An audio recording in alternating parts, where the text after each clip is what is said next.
Joe Biden said Donald Trump's refusal to concede the election was an embarrassment, vowing to move forward with the presidential transition despite resistance from the White House and Republican leaders. Biden, answering questions for the first time since he was declared the winner of the 2020 election, intensified his criticism of the president, who continued to baselessly allege voter fraud, and said Trump's denial would not help his legacy. Though the situation at the White House has caused deepening alarm over whether the U.S. would witness a smooth transfer of power that has been a hallmark of American democracy for generations, Biden promised his team was going to get right to work confronting the compounding crises facing the nation. Pointing to unfounded claims of voter fraud, Trump, with the support of senior Republicans in Washington, has maintained that the election is not over and is contesting the results in several states, despite it being called for Biden on Saturday morning almost 4 days after the polls closed. In a call with reporters on Monday, transition officials said the General Services Administration had yet to issue a letter of ascertainment that would recognize Biden as the president-elect and allow his team to begin the transfer of power. Until the decision is made, Biden's staff cannot meet with their counterparts in the White House and other federal agencies, begin to perform background checks for potential appointees or receive security briefings. Biden insisted the delay does not change the dynamic at all of what we're able to do. Receiving the intelligence briefings that are traditionally shared with the incoming president would be useful, he said, but added, we don't see anything slowing us down, quite frankly. Biden was joined by the vice president-elect, Kamala Harris, at a theater near his home in downtown Wilmington, Delaware, where they delivered remarks after the U.S. Supreme Court heard the latest challenge to the Affordable Care Act. The Democratic leadership have vowed to protect and expand the signature legislation from the Obama administration, in which Biden served as vice president, during the worst public health crisis in more than a century.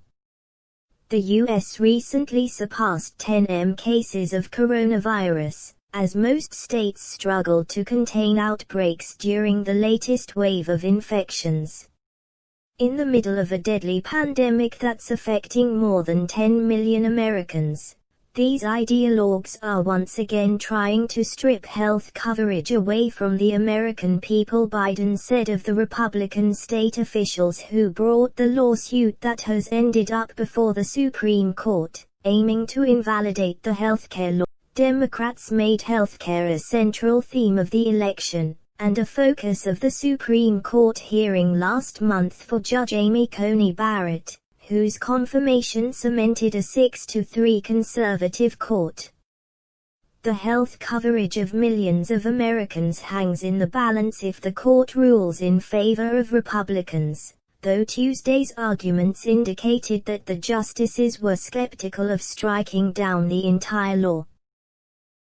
Each and every vote for Joe Biden was a statement that healthcare in America should be a right and not a privilege, Harris said in her remarks. She added, and Joe Biden won this election decisively.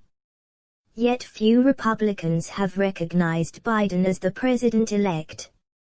On Tuesday, the Secretary of State, Mike Pompeo, predicted, with a grin that may have indicated he was attempting humor, a smooth transition to a second Trump administration. In Capitol Hill, where only a handful of Republicans have acknowledged Biden's victory, the Senate Majority Leader, Mitch McConnell, indicated that Trump would have until the 14th of December deadline for the Electoral College to cast its votes to pursue his legal challenge. Until the Electoral College votes, anyone who is running for office can exhaust concerns, McConnell told reporters on Tuesday. He added, there will be, apparently, litigation.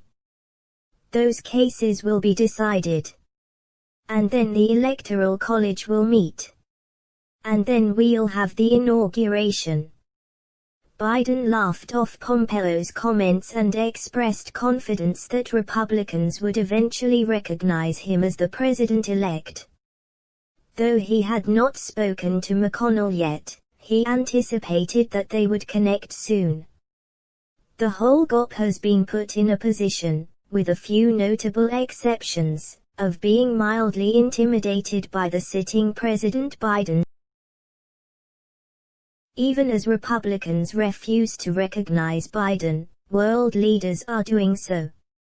On Tuesday, Biden spoke with the British Prime Minister, Boris Johnson, the French President, Emmanuel Macron, and the German Chancellor, Angela Merkel, according to the transition team. The Israeli Prime Minister, Benjamin Netanyahu, and Turkish President, Tayyip Erdogan, have also congratulated Biden on the election, as have the leaders of Canada and Ireland. China and Russia have yet to speak up. "I'm letting them know that America's back," Biden said, characterizing his conversations with America's allies. "We're back in the game."